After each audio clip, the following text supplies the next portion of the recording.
Dans la capitale anglaise, c'est un jour sous tension. Ce soir, West Ham affronte Lyon, en quart de finale aller de Ligue Europa. 600 supporters lyonnais ont fait le déplacement pour ce grand rendez-vous de football. À 3 heures du début du match, ils donnent déjà de la voix dans les rues de Piccadilly Circus, l'un des quartiers les plus touristiques de Londres. Et quand ils croisent des supporters locaux, les chants virent rapidement à l'insulte. En civil, le commissaire Thibaut Delaunay, le patron d'une unité unique en son genre, la division nationale de lutte contre le hooliganisme. Les enjeux, c'est évidemment de faire en sorte que les supporters lyonnais, un, se comportent bien, deux, soient en sécurité, pour ne pas qu'ils soient potentiellement l'objet d'attaques des supporters locaux. Thibaut coordonne le travail des 2 policiers français qui l'accompagnent et de leurs 80 homologues anglais. Tous sont mobilisés pour escorter les Lyonnais. Leur objectif, éviter les affrontements entre les 2 camps de supporters.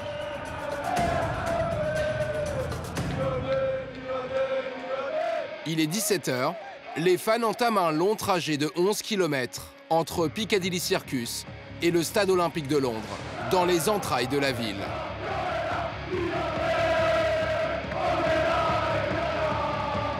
Pour les Londoniens, ces Français déchaînés font l'animation à l'heure de la sortie des bureaux.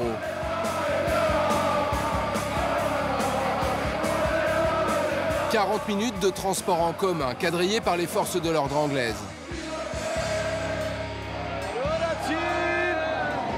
D'abord en métro, pour aller à la gare centrale, prendre un train de banlieue qui les amènera au stade.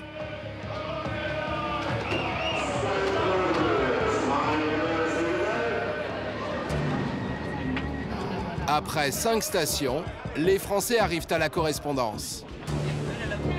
Les équipes sont en alerte, c'est le point chaud du trajet. Dans ces espaces fermés, la moindre provocation peut engendrer des bagarres incontrôlables. Soudain, le chef de la police anglaise interpelle Thibaut. Le groupe de Lyonnais va devoir longer un pub rempli de supporters de West Ham, déjà bien alcoolisés.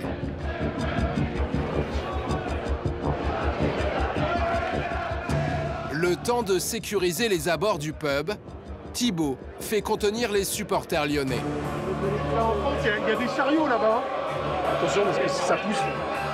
Le commissaire demande un 2e cordon de policiers pour confiner les supporters anglais dans le pub. Le face-à-face se limite pour l'instant à quelques provocations.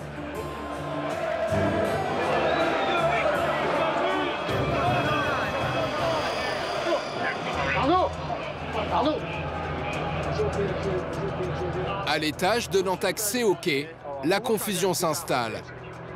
Lyonnais et Anglais se font face sur les voies. Ils doivent prendre des trains séparés. Mais des petits malins tentent de pénétrer sur le quai de l'équipe adverse pour les provoquer. Chaque camp est finalement escorté dans des trains de banlieue différents.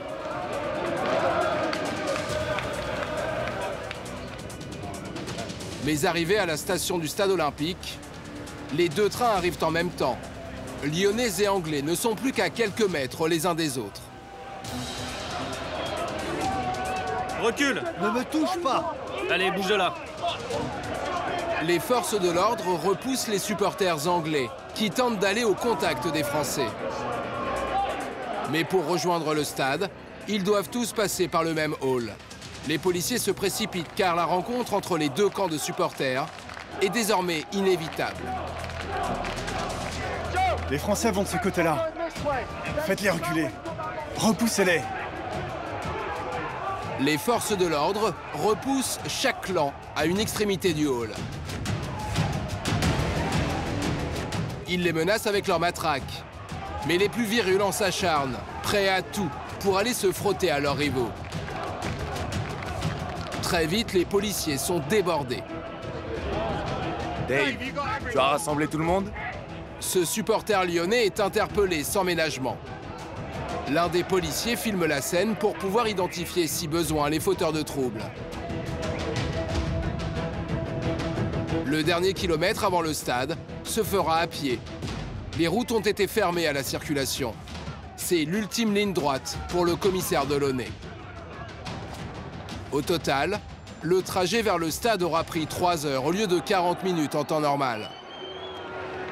Par là les gars, c'est presque fini.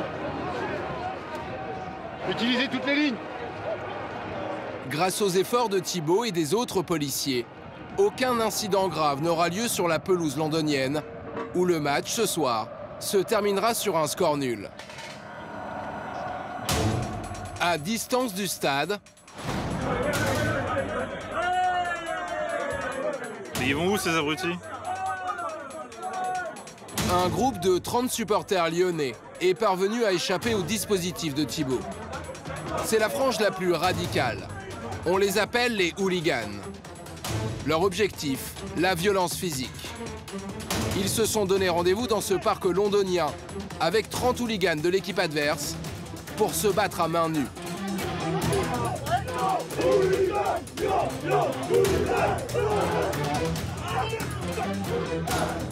Thibaut ne découvrira ces images qu'à son retour à Paris. On constate de plus en plus que ces individus qui s'adonnent à ce type de combat de rue se préparent pour ça physiquement et fréquentent des salles de musculation et sont de plus en plus préparés et donc de fait de plus en plus violents.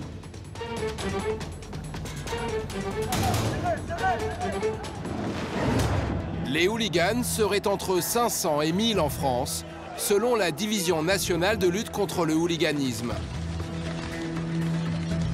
Ils s'entraînent pour ces batailles rangées et se donnent rendez-vous loin des forces de l'ordre, dans des forêts ou dans des champs.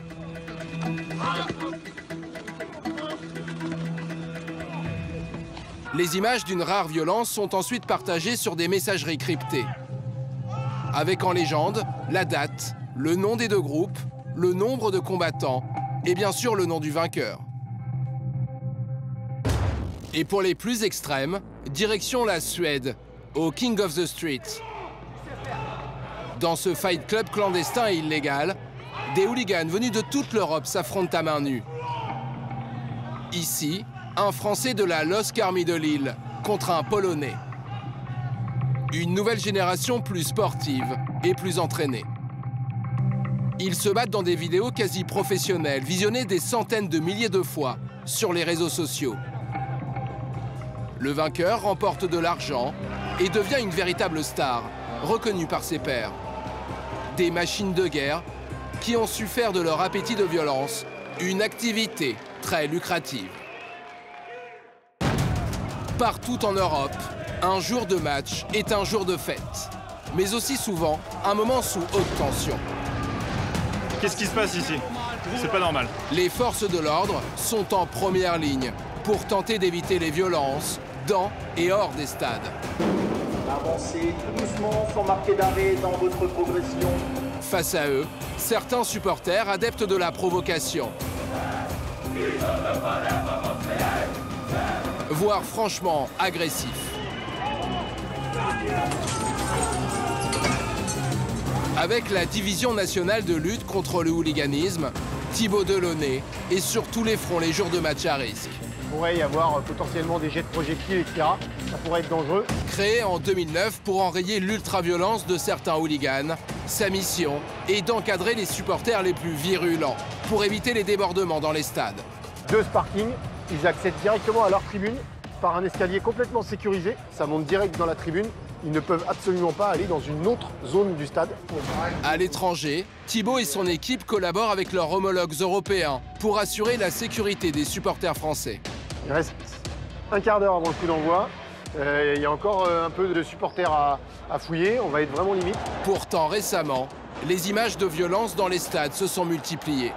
À Saint-Étienne, des supporters mécontents envahissent la pelouse au coup de sifflet final. À Marseille, un supporter allemand est atteint à la gorge par un tir de fumigène qui manque de lui coûter la vie. Je n'ai même pas réalisé que c'était mon cou qui était touché. Je sentais juste que j'étais complètement paralysé du bras gauche. Depuis 2021 et l'après-Covid, les stades font face à une recrudescence de la violence. En 2022, avant la finale de Ligue des Champions au Stade de France, les forces de l'ordre sont débordées par des supporters anglais. Certains escaladent les grilles, d'autres, venus en famille avec leurs billets, sont gazés. On a nos billets! Ils continuent à nous gazer. Des images qui ont beaucoup choqué dans notre pays. Alors comment la police lutte-t-elle contre la violence de certains supporters? Aux côtés de Thibaut et de son équipe, mais aussi au plus proche des ultras. Plongé dans les coulisses de la sécurité des grands matchs de football, au cœur de la lutte contre le hooliganisme. À Paris, dans les bureaux de la Division nationale de lutte contre le hooliganisme. Le commissaire Delaunay prépare une nouvelle rencontre entre deux grands clubs européens.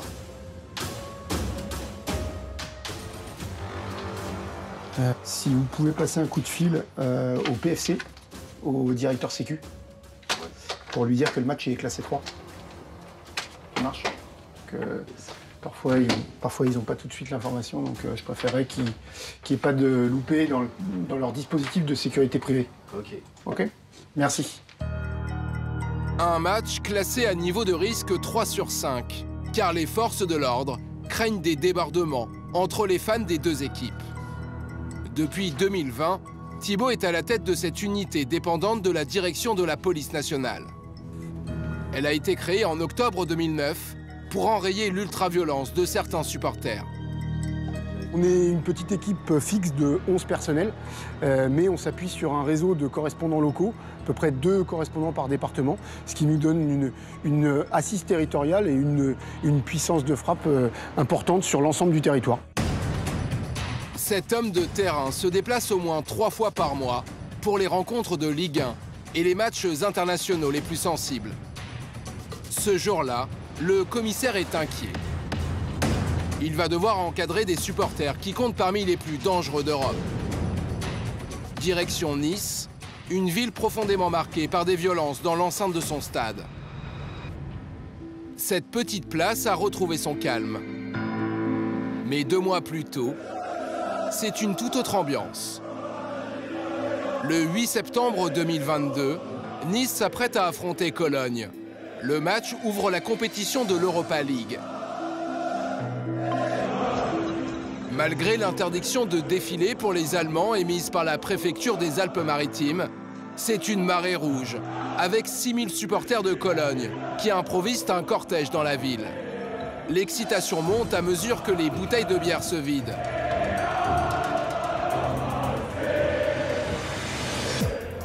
Dans le stade, avant même que le match ne commence, la situation dégénère brutalement.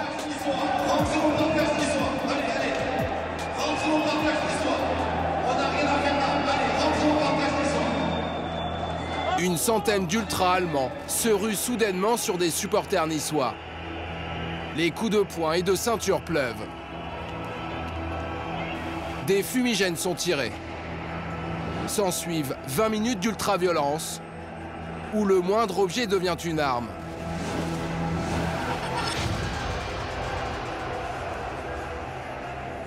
En tentant d'échapper à un tir de fumigène, un supporter de Cologne bascule par-dessus la tribune. Une chute de 4 mètres qui manque de lui coûter la vie.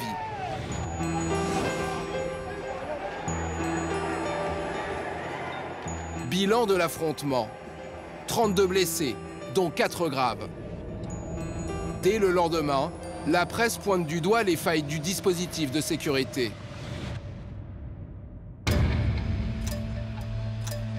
Aujourd'hui, Nice reçoit un autre club en Coupe d'Europe, le Partizan Belgrade. Ses supporters sont très virulents. Pour Thibaut et ses hommes, pas question que les débordements ayant eu lieu contre Cologne ne se reproduisent. Avec les Serbes, ils n'ont pas le droit à l'erreur. Les incidents qui ont eu lieu lors de Nice-Cologne sont encore dans les mémoires de tout le monde, hein, que ce soit le club, que ce soit les autorités. Donc il était important d'être en capacité d'organiser cette rencontre qui présente un niveau de risque élevé. Les supporters serbes comptent parmi les plus dangereux d'Europe. Certains d'entre eux sont même allés jusqu'à tuer en marge d'une rencontre comme celle-ci. En septembre 2009, juste avant un match dans la capitale serbe, une vingtaine de supporters du Partizan tabassent violemment un supporter français. La mort de Brice Taton rappelle que l'Europe n'a toujours pas éradiqué la violence dans les stades. Agressé à une terrasse de café à Belgrade, ce supporter toulousain est mort hier des suites de ses blessures. Certains des agresseurs appartiennent au noyau dur des hooligans serbes, un groupuscule d'ultranationalistes nommé Alcatraz. Tristement réputés pour leur racisme et la glorification du génocide bosniaque, ils font souvent la une des journaux serbes pour leur lien avec le crime organisé. En 2019, leur leader est abattu de 2 balles dans la tête lors d'un règlement de compte. En février 2021, 17 membres sont placés derrière les barreaux, suspectés de meurtre, enlèvement et trafic de drogue. À Nice, ce jour-là, 300 supporters serbes ont fait le déplacement. 4 heures avant le coup d'envoi, certains sont déjà bien alcoolisés. Thibaut a une stratégie pour encadrer les Serbes depuis leur arrivée en ville jusqu'à la fin du match. Ils ont interdiction de quitter ce parking clôturé. Passage obligatoire pour obtenir leur billet pour le stade. C'est ce qu'on appelle une fan zone. Très clairement, les supporters serbes font partie des supporters en Europe qui sont assez dangereux. Donc c'est un profil quand même très à risque. C'est aussi pour ça qu'on a mis en place ce point de rendez-vous. C'était pour essayer de les regrouper et éviter qu'ils ne puissent entrer en contact avec les supporters du club local, donc du club de Nice en l'occurrence. Et tout a été mis en place pour que les Serbes ne soient pas tentés de fausser compagnie aux forces de l'ordre. À commencer par une ambiance conviviale. Ce site qui a été aménagé avec de quoi se restaurer, de quoi s'alimenter, un DJ pour créer un peu d'attractivité. Ça reste un parking, hein. L'idée étant qu'ils se regroupent pas en ville, à Nice, pour qu'on évite des troubles dans la ville. Une méthode qui fonctionne. Donc ils n'ont pas leur billet actuellement, donc ils ne peuvent pas aller par leurs propres moyens au stade. Ils sont obligés de passer par ce point. Avant d'obtenir le précieux sésame, les camions des supporters et leurs effets personnels sont systématiquement inspectés. Quelques fumigènes sont confisqués. Puis, c'est la palpation de sécurité, minutieuse. Ici, on cherche l'objet qui pourrait se transformer en arme. Ça va. J'étais un peu agacé parce que vous devez pratiquement vous déshabiller pour pouvoir rentrer. Mais c'est fait. Certains supporters protestent et rechignent à être fouillés. Pour accéder au stade, les Serbes doivent monter dans les navettes prévues par les autorités.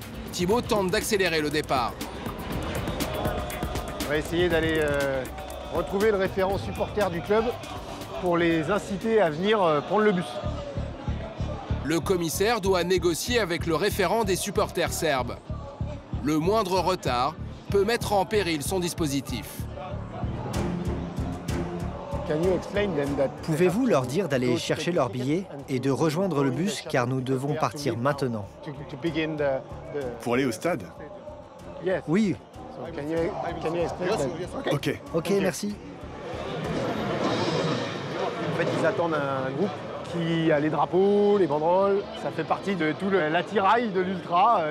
Il faut tout le matériel pour animer la tribune. Donc il faut qu'ils aient le matériel avec eux. Sinon, ils bougeront pas. Sinon, ils ne bougeront pas et surtout, ils veulent partir tous ensemble en fait. C'est aussi dans la culture ultra de rester groupés. En seulement 15 minutes, les supporters sont dans les bus. L'ambiance est survoltée. Pour parcourir les 5 km qui séparent la fan zone du stade, Thibaut a mis en place un dispositif de sécurité renforcé. Une centaine de policiers est mobilisée pour escorter les navettes. Évitez le motard.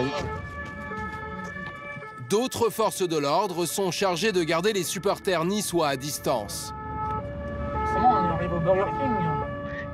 On n'arrive pas de chez eux là. Le Burger King, c'est le lieu de rassemblement des ultra-niçois. Un point à risque sur le parcours.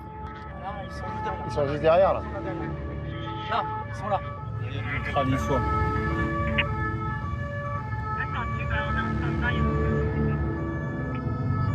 Mais vous le saviez? C'est leur point de rassemblement derrière le Burger King. C'est pour ça qu'il y a une escorte, pour que le convoi ne se fasse pas attaquer, éviter que les supporters niçois puissent venir sur cette partie-là de la route. Donc on fait un barrage en fait de police. Pour le moment, le barrage parvient à contenir les supporters niçois. Mais Thibaut sait que la partie n'est pas encore gagnée. À l'approche du stade, les bus serbes se dirigent directement sous les tribunes, dans un parking ultra sécurisé, dédié aux visiteurs. C'est une espèce de voie interne, en souterrain, sous le stade. Et de ce parking, ils accèdent directement à leur tribune par un escalier complètement sécurisé. Ils ne peuvent pas aller dans d'autres secteurs du stade. Les navettes pénètrent 2 par 2 pour que les policiers puissent encore une fois fouiller les Serbes. C'est juste de pouvoir les absorber de manière séquencée. Ouais. Parce que là, comme on les a séquencés, ils ne sont pas en force. Par contre, tu les fais venir tout à l'heure, toutes les navettes en même temps, ils nous poussent. Ouais. Certains. Il reste un quart d'heure avant le coup d'envoi. Il y a encore un peu de visiteurs, de supporters à fouiller. On va être vraiment limite. Normalement, c'est plutôt les stadiers qui s'occupent de la palpation. Aujourd'hui, les autorités locales ont préféré que ce soit les services de police qui s'en occupent. Cette fois, c'est une compagnie de CRS et des chiens renifleurs d'explosifs qui gèrent la fouille. Briquets et piles sont systématiquement confisqués. Potentiellement, en fonction de ce qui est découvert, les individus pourraient être interpellés s'ils sont porteurs d'objets qui sont complètement interdits. Tous les objets qui peuvent servir de projectiles, tous les objets interdits type fumigène, etc., qui sont découverts, sont écartés. Et ensuite, escalier, ça monte direct dans la tribune. Ils ne peuvent absolument pas aller dans une autre zone du stade. C'est tout l'intérêt de ces stades modernes. C'est quand on rentre par cet accès, on est directement intégré dans son module, le module spécialement réservé aux visiteurs. Tous les supporters serbes sont parqués dans des tribunes spéciales, les tribunes visiteurs, à distance du public niçois. Et surtout, loin des supporters les plus agités, juste en face.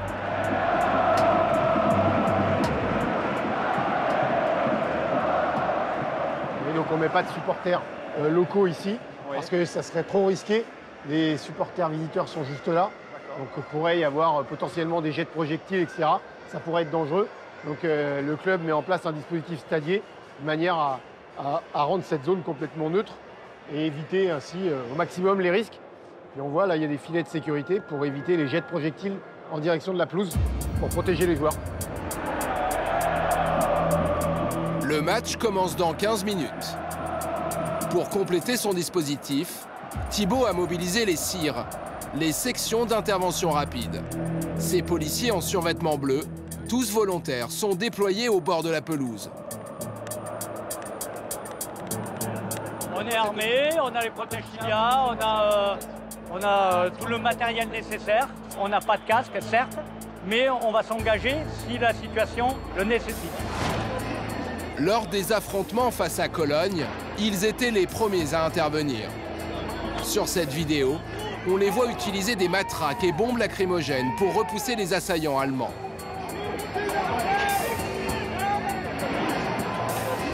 Plus que 5 minutes avant le coup d'envoi. Pour l'instant, Thibaut a réussi à éviter les affrontements entre supporters.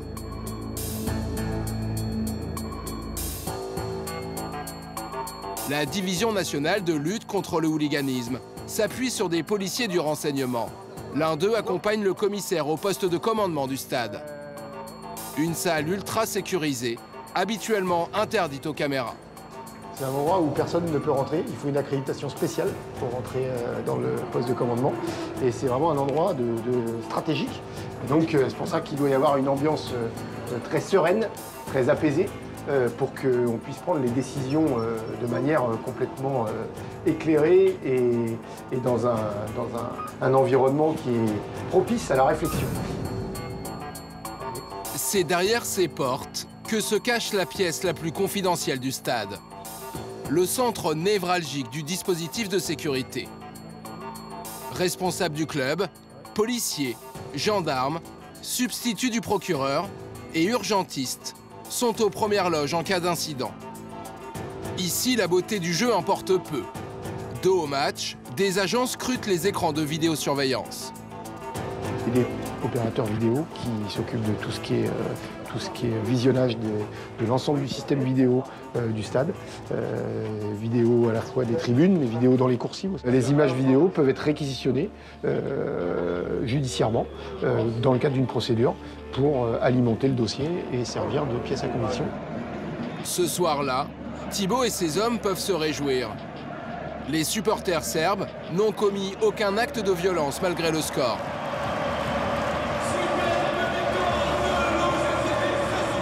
Deux buts à 1 pour Nice. Si les supporters niçois sont aux anges, les autres vont devoir patienter avant de pouvoir quitter le stade. Ils vont être retenus en tribune pendant peut-être un quart d'heure, une demi-heure, en fonction de la vitesse à laquelle le reste du stade va se vider et les abords du stade vont se vider. Une fois que toute la zone sera sécurisée autour du stade, on pourra organiser leur sortie, les faire redescendre par l'endroit où ils sont rentrés, là, dans le souterrain du stade.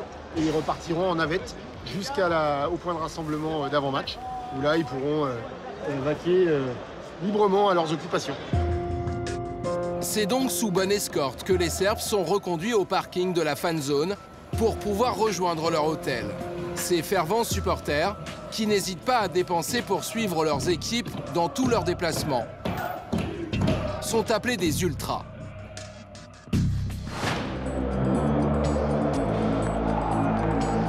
Des ultras, toutes les équipes européennes en ont.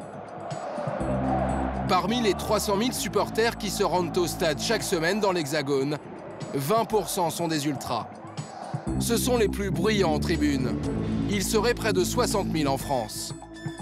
Parmi eux, certains franchissent parfois le pas de la violence.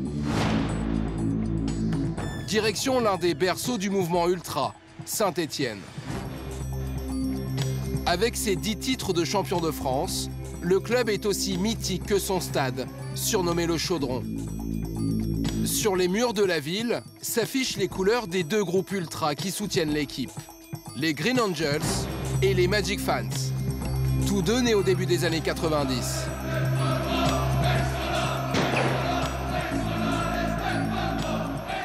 Les ultras ne parlent que très rarement aux médias. Les Magic Fans sont les seuls à avoir accepté de nous rencontrer. Ce jour-là, Saint-Étienne reçoit le club de Ligue 2 de la capitale, le Paris FC. Dans leur tribune, les Magic Fans sont 1300 à mettre l'ambiance pour soutenir les Verts. Aux manettes, leurs deux meneurs dénoncent un amalgame entre ultras et hooligans. Saint-Étienne, puisqu'on parle de nous, il n'y a que des ultras. Il n'y a pas de hooligans. L'ultra, ce qui l'intéresse, c'est animer son coop, son stade, craquer des fumigènes même si c'est pas légal. Le hooligan, lui, ce qui l'intéresse, c'est uniquement la violence. La violence, le hooligan va se donner des rendez-vous. La plupart des hooligans, aujourd'hui, ne vont même pas au stade. On va pas faire les vergers farouchés. La violence, on la rejette pas. Elle fait partie de notre mouvement, mais de très loin. C'est de la violence verbale dans 95% des cas et dans 5% des cas de la violence physique. Et encore une fois, c'est pas notre cœur. Les anciens de haute taille là qui arrivent. Une cinquantaine d'ultras parisiens vient d'entrer dans les tribunes visiteurs. À la simple vue de leurs adversaires, les agressions verbales commencent. Il ne faudrait pas grand-chose pour que la situation dérape. D'autant que les Stéphanois sont avant-derniers du classement de Ligue 2. Une défaite serait dramatique pour les ultras, qui dans le passé n'ont pas toujours été bons perdants. Sur cette même pelouse, 5 mois plus tôt, c'est l'ambiance des grands jours au Chaudron. Saint-Étienne joue son maintien en Ligue 1 contre Auxerre. Ce tir au but va faire basculer la rencontre. D'un seul coup, Saint-Étienne est exclu de la Ligue 1. Entre 150 et 200 ultras stéphanois envahissent la pelouse pour montrer leur mécontentement. Les joueurs sont exfiltrés très rapidement. Pendant que des individus cagoulés lancent des fumigènes et des fusées de feux d'artifice en direction des tribunes. Des projectiles, des bancs et des barrières métalliques sont envoyés sur les forces de l'ordre.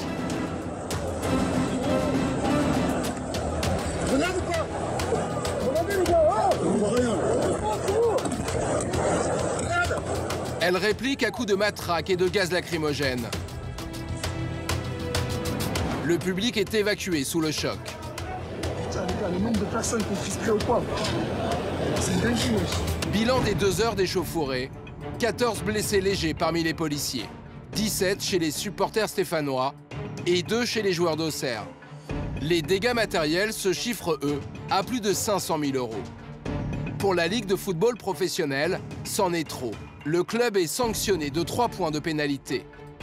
Les 6 premiers matchs de la saison en Ligue 2 doivent être joués à huis clos. Un manque à gagner colossal pour le club. 5 mois après cet événement, le Chaudron a retrouvé son public. Et les Magic fans leur tribune. Leur meneur regrette et condamne les débordements. Mais il n'estime pas les ultras à 100% responsables. On ne peut pas tolérer des jets de projectiles en tribune présidentielle, des choses comme ça, on ne peut pas les tolérer. Là-dessus, c'est indéniable, on n'y revient pas dessus. On déplore certains actes, sauf que sur la pelouse, il n'y avait pas que des ultras. Ce sont pourtant 27 ultras qui sont interpellés, identifiés à l'aide de la vidéosurveillance. Certains gars donc, du coup, ont été réveillés à 6 h du mat par une descente policière qui a mobilisé une centaine de forces de l'ordre.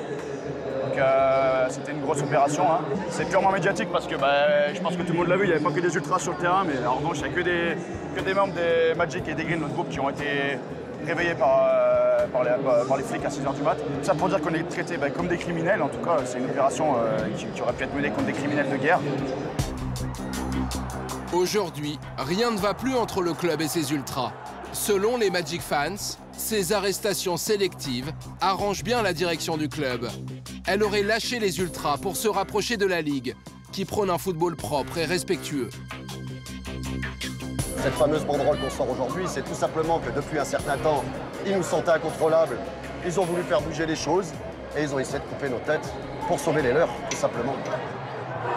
Et la défaite 0-1 ce jour-là ne va pas aider à améliorer les relations entre le club et ses ultras. Alors que les supporters parisiens exultent, les esprits s'échauffent chez les Stéphanois. Crachats sur les joueurs de l'équipe adverse, insultes.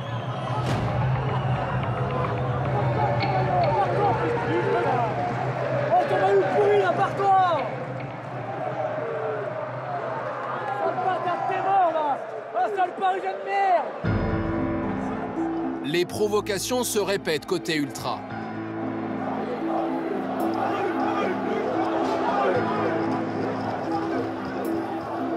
Mais de nombreux supporters de Saint-Étienne n'adhèrent pas à cette violence. Ce que je vois des ultras de Saint-Étienne, c'est pas comme ça qu'on doit réagir. Ils vont vers les supporters de Paris, du Paris FC. Ça ressemble à rien. On est descendu à cause, je vais vous dire quoi. Merci de le dire, j'espère. À cause des ultras. Voilà, point barre. Et tu peux le dire, ça fait 50 ans que je supporte les Verts. Dans les tribunes, ce sont deux visions du supporterisme qui s'affrontent désormais. Ceux qui ont franchi la ligne rouge et commis des actes de violence doivent répondre de leurs actes devant la justice. 6 mois après l'envahissement du terrain par les ultras, ils sont 11 à comparaître aujourd'hui devant le tribunal correctionnel de Saint-Étienne. Un procès historique par son ampleur et la sévérité des peines encourues.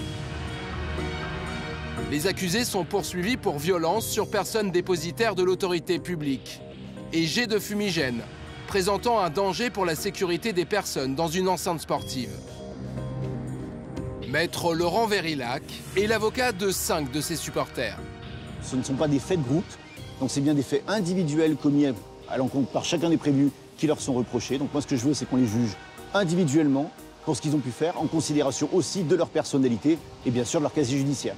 Les débats vont être centrés, à mon avis, au stade des réquisitions sur une peine d'emprisonnement. En fonction des prévenus, elle sera avec sursis, mixte, ferme, etc. Avec des peines d'interdiction de stade certaines, qui ne seront d'ailleurs pas contestées par la défense. Voilà, c'est pas un scoop, mais on les conteste globalement jamais. Et éventuellement des peines d'amende. La stratégie de l'avocat, dédiaboliser ses clients, qui pour la plupart n'ont pas d'antécédents de violence. Pendant 7 heures d'audience, les prévenus sont confrontés aux images de vidéosurveillance. Ces ultras, âgés de 21 à 34 ans, appartiennent à toutes les catégories sociales, du chômeur à l'étudiant en droit, en passant par un commercial et même un pompier. Mais par rapport à la sécurité, pompier, c'est quand même... c'est différent. Ça lui a été reproché, mais si vous voulez, c'est la même chose. Il quitte son uniforme, il va cesser d'être pompier, il met l'écharpe de la SS et il devient supporter. Ce sont des gens qui, pour certains, la plupart ont un casier judiciaire néant, sont parfaitement insérés socialement, professionnellement, et qui, dans le stade, avec l'effet de la foule aussi, hein, l'effet du groupe, pris isolément, jamais ce type d'agissement n'arriverait. Quand on se fond au milieu d'un groupe, on s'autorise des choses qu'on ne s'autoriserait pas de manière individuelle. Partie civile, le club de Saint-Étienne, défendu par Maître Olivier Martin, est dans une position délicate. Le club est coincé.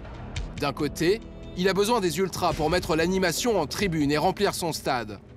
De l'autre, il doit rendre des comptes à la Ligue, qui le frappe au portefeuille quand les ultras dérapent. Chaque fois qu'un supporter dans le stade commet une infraction, quelle qu'elle soit, le club est sanctionné.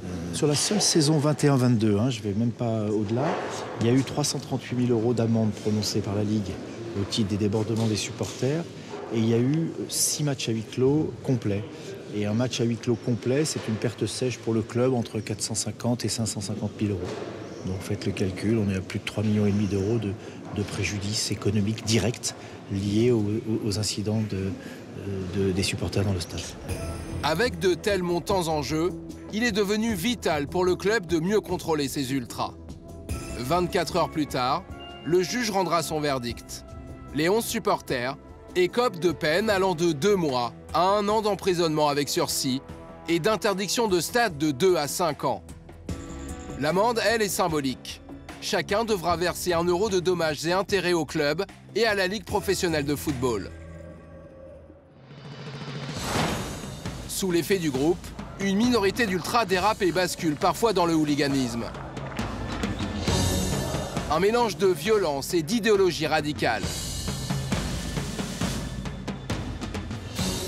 À Lyon, Christophe Cécile Garnier est spécialiste des groupes hooligans qu'il a étudié pendant plus d'1 an pour le site d'information Street Press. Passionné par le football, et pour son enquête, il se rend à de nombreux matchs. Ce soir, il assiste à la rencontre de Ligue 1 qui oppose l'Olympique Lyonnais à Lille. 2 clubs et dans chaque camp, un groupuscule de supporters hooligans. La Mezza à Lyon et la Losc Army à Lille. Tous deux comptent plusieurs dizaines de membres connus pour des faits de violence et liés à l'extrême droite la plus radicale. Mais mêlés à la foule, difficile de les repérer dans les tribunes. Il y a des hooligans qui s'habillent comme les ultras, il y a des ultras qui s'habillent comme les hooligans. C'est vrai qu'en fait, c'est impossible de les différencier. Il faut vraiment des services de police très spécialisés pour pouvoir vraiment les identifier. Il y a vraiment des signes ostentatoires de nazisme chez eux ou de fascisme, avec, voilà, ça va être des insignes un peu néo-nazis, des croix gammées. Ça va être aussi voilà, des tatouages dans ce genre-là. Et ça, pour le coup, ça concerne vraiment une grande part de la mouvance hooligan qui affiche ostensiblement en fait, son appartenance à l'extrême droite. Pas d'incident à déplorer au cours de ce match remporté par Lyon, 1-0. Comme le montre cette carte du journal L'Équipe et de Street Press, les hooligans gravitent autour de 16 clubs de football français au moins.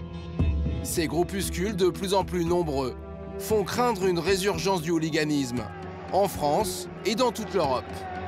Alors, dans les capitales européennes, les matchs internationaux mettent les forces de l'ordre sous pression. Surtout quand des grands clubs se rencontrent. Comme ici, à Francfort. Le club de la capitale financière de l'Allemagne joue dans 3 heures contre Marseille, en Ligue des Champions. Pour ce match à haut risque, les autorités allemandes ont vu les choses en grand, avec un dispositif de sécurité ultra renforcé, et pas moins de 300 policiers allemands mobilisés. Pour soutenir leur équipe, les Marseillais aussi ont mis les moyens. Plus de 2000 phocéens se sont offerts le déplacement, pour la plupart dans ces cars affrétés par les groupes de supporters. Allez, allez, s'il vous plaît, passez de ce côté-là. À l'arrivée, un traitement presque VIP. Chaque Marseillais a droit à une escorte de 2 policiers pour une fouille minutieuse.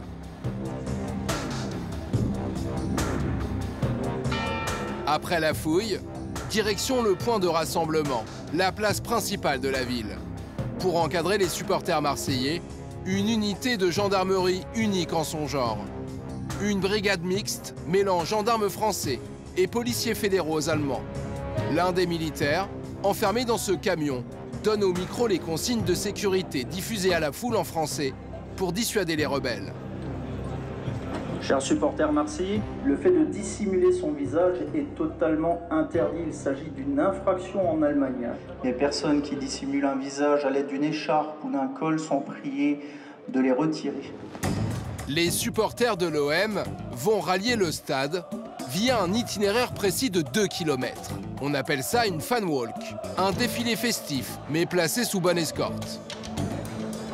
Alors, on va tous se disperser pour couvrir l'ensemble de la zone. 2 heures avant le début du match, la fan walk commence. Christophe, le spécialiste des supporters les plus extrêmes, assiste à cette marche sous tension. Supporters marseillais, nous vous invitons à vous rassembler à l'arrière du véhicule de la Polizei et de la gendarmerie. Et c'est parti pour la traversée de la ville. Objectif, se faire remarquer. Les fan walks, c'est aussi le moment où les ultras vont montrer un peu la puissance du groupe, la puissance du club en fait qu'ils représentent. Et du coup, tu te retrouves avec des grosses démonstrations de force comme celle-ci. Des défilés en plein centre-ville, parfois interdits par les autorités publiques qui craignent les débordements.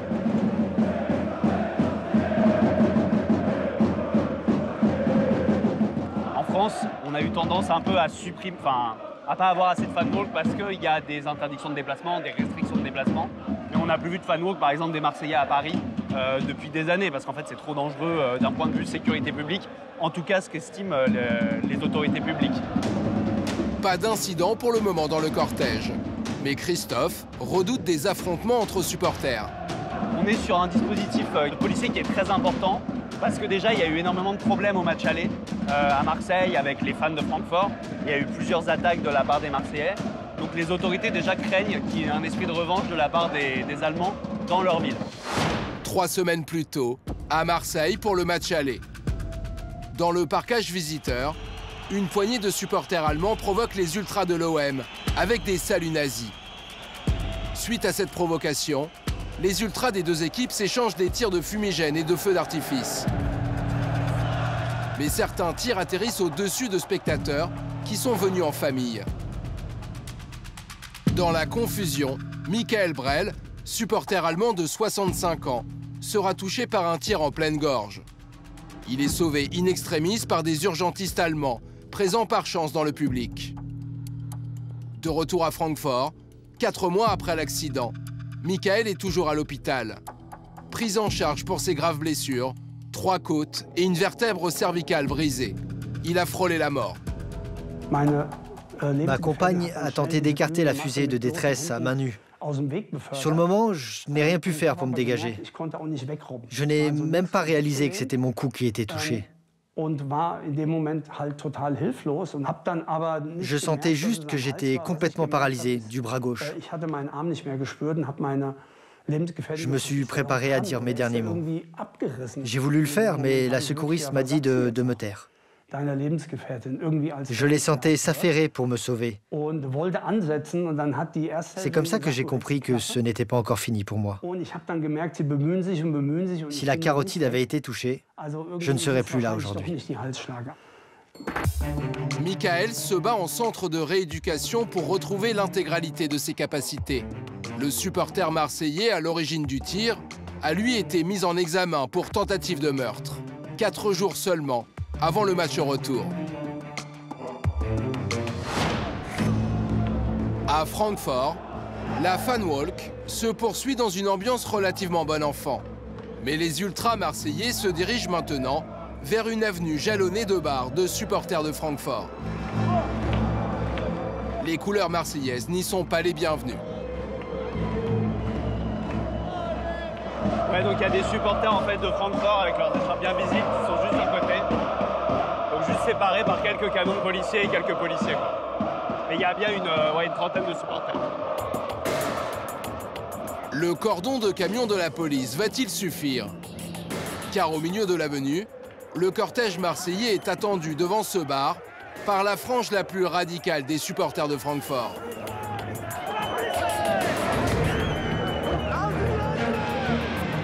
Certains seraient des hooligans, prêts à en découdre.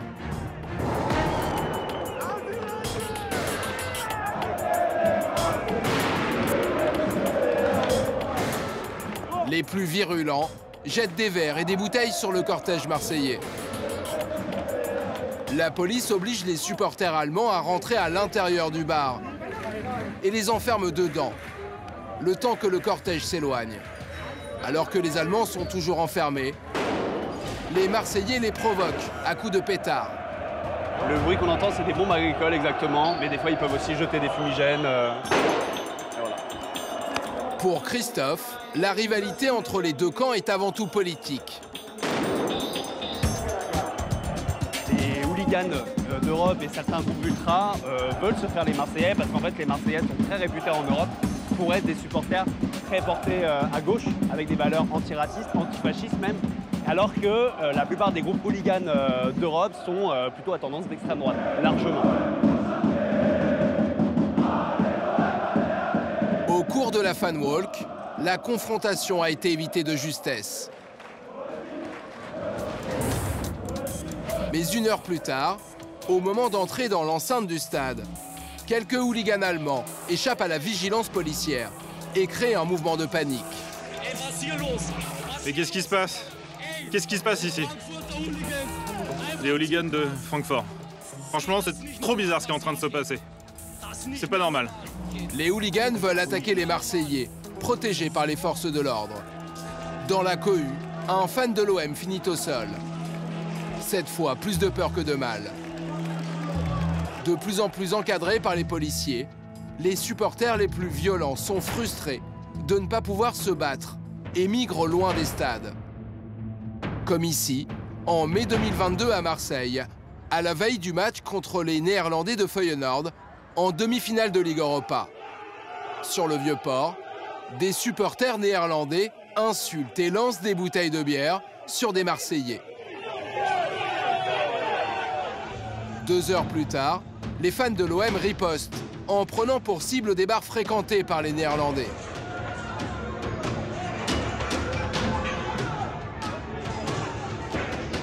Ces derniers se réfugient à l'intérieur et répliquent à coups de chaises et de tables.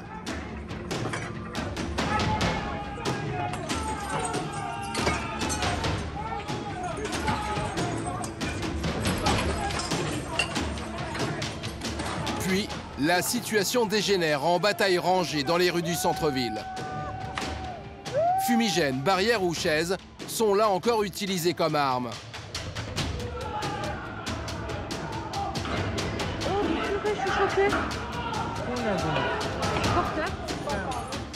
L'affrontement peut être sanglant.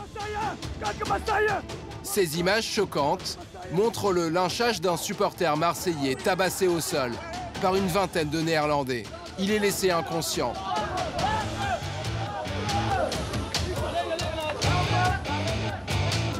Sur la saison 2022-2023, les forces de l'ordre ont interpellé 485 personnes lors d'incidents en marge des rencontres de football dans l'Hexagone.